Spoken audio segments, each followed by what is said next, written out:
Therefore, would you please describe to us this program? Gladly. We have called this concert British Invasion, and this program will be on the second Thursday of the festival, August 16th.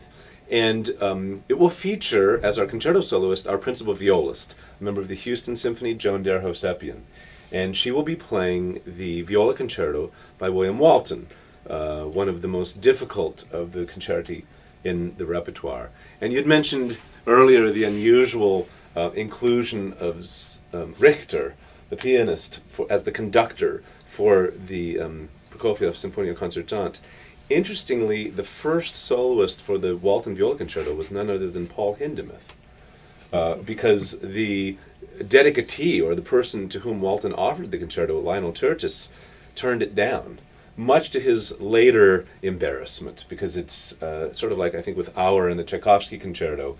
The concerto was at first rejected and misunderstood, and then ultimately accepted completely and adopted and became a staple of the repertoire. And Joan has appeared as a concerto soloist on several other occasions, but this will certainly be as big a work as she's played. Well, the Penderecki concerto is also extremely Yes, of difficult, course. but it's a different vein, more 20th century contemporary music. Yes, and the work dates from 1929, and the second half of the program features a work from the decade before, and one of the great creations for the modern symphony orchestra, The Planets, by Gustav Holst. I know we've both performed The Planets earlier this season, and it's been so nice to come back to this score. I hadn't done it for over a decade before doing it a number of times this season. I think the planets aligned, and the work is being done, or at least I'm doing it in quite a few places, and it's just been revelatory to me to consider again what Holst created. Holst is known for a few other pieces, but this is really his solitary orchestral masterpiece, and he supposedly basically said he did it all in this piece. And he uses the symphony orchestra, a very large orchestra, with a complete mastery in depicting the 7 planets known to him at that time. He did not depict Earth. Earth is depicted quite a bit, let's face it. Well, but there was another reason why he did not write any music about Earth, because his aim was not to depict planets, but characters, but ancient astrology. And in ancient astrology, Earth is not featured.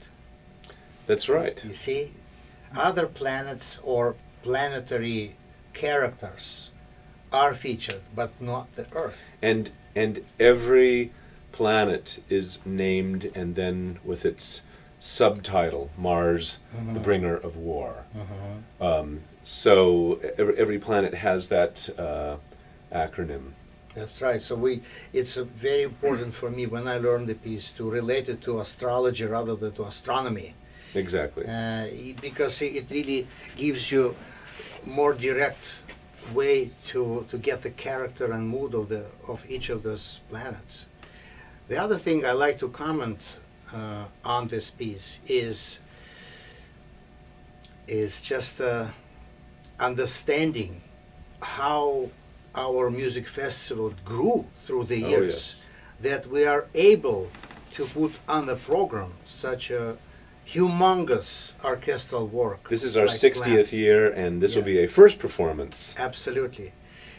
Which is to say to our listeners or viewers that we simply never had forces in the past to produce such a work, but now we do. Now we do have such a force, which speaks volumes for the successful development of the whole venture, the whole music festival through the years. Yes, and another opportunity to hear our wonderful orchestra in a showcase piece, which the Planets would be. And another element that we've not often had is that we will have with the music some beautiful imagery of all of these different planets from NASA. that was put together earlier this year, and it's remarkable to see how stunning these images are. And of course, Holst created amazing colors just out of his sheer imagination.